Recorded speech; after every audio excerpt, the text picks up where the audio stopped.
Speaker, I rise today to talk on the motion raised by the member for Ford, noting that open trade and investment policies in a global and regional, multilateral and bilateral context are important to the Australian economy, as they do provide opportunities for Australian businesses and they do help create jobs.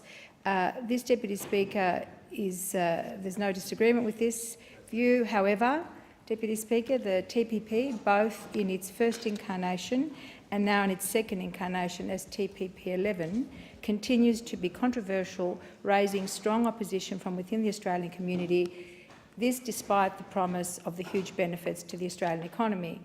Deputy Speaker, when I spoke on the original TPP in this place in February 2016, I raised the concerns that were also being raised by members of the Australian community, saying, of course, and suggesting that TPP would have negative impact on our national interests in the area of labour market testing and also undermining our sovereignty.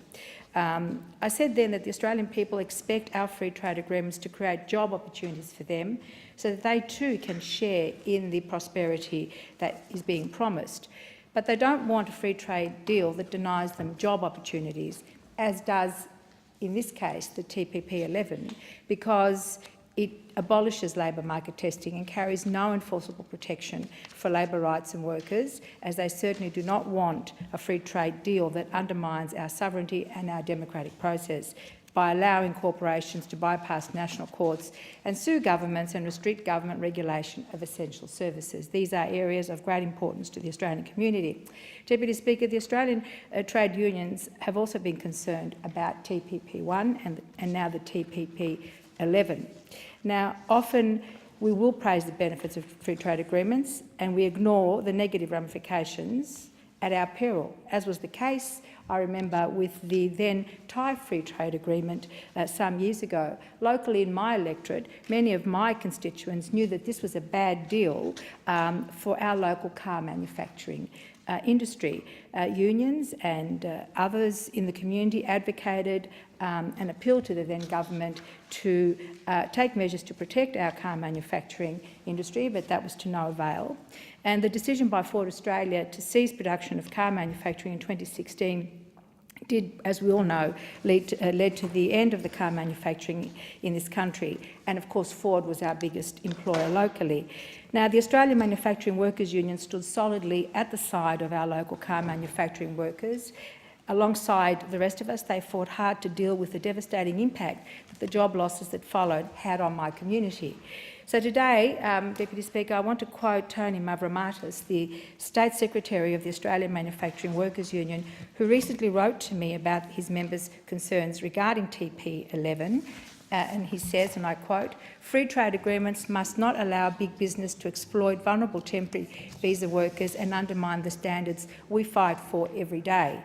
The government's ability to use its purchasing power to provide safe, secure jobs and support local businesses must not be undermined or compromised, and our sovereignty must not be traded away," quote unquote.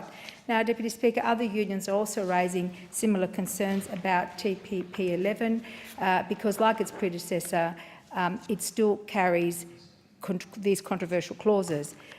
It still carries the investor-state dispute settlement clause, which many perceive to be an opportunity to undermine our national sovereignty.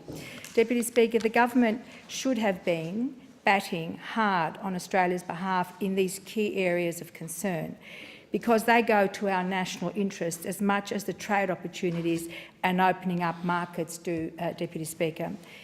Now, of course, this doesn't make me un-Australian, nor should I feel any shame, as has been suggested by some colleagues in this place at other times during this debate. It shouldn't be a shame, because I recognise and share the legitimacy of the concerns raised by many in the Australian community, and therefore would have liked to have seen the member for Ford's private member's motion call for this parliament to make the changes necessary to TPP-II so that we can get the best deal for Australia, give Australian workers a fair go and protect our national sovereignty. Unfortunately, the government doesn't appear to be too concerned about these important issues, and this private member's motion is silent on these issues. In contrast, Deputy Speaker, a future Labor government would not sign new agreements with such provisions and would seek to remove ISDS clauses from the TPP-11 by negotiating side letters with other nations, as New Zealand, the New Zealand government recently has been successful in doing. The member for Cornwall.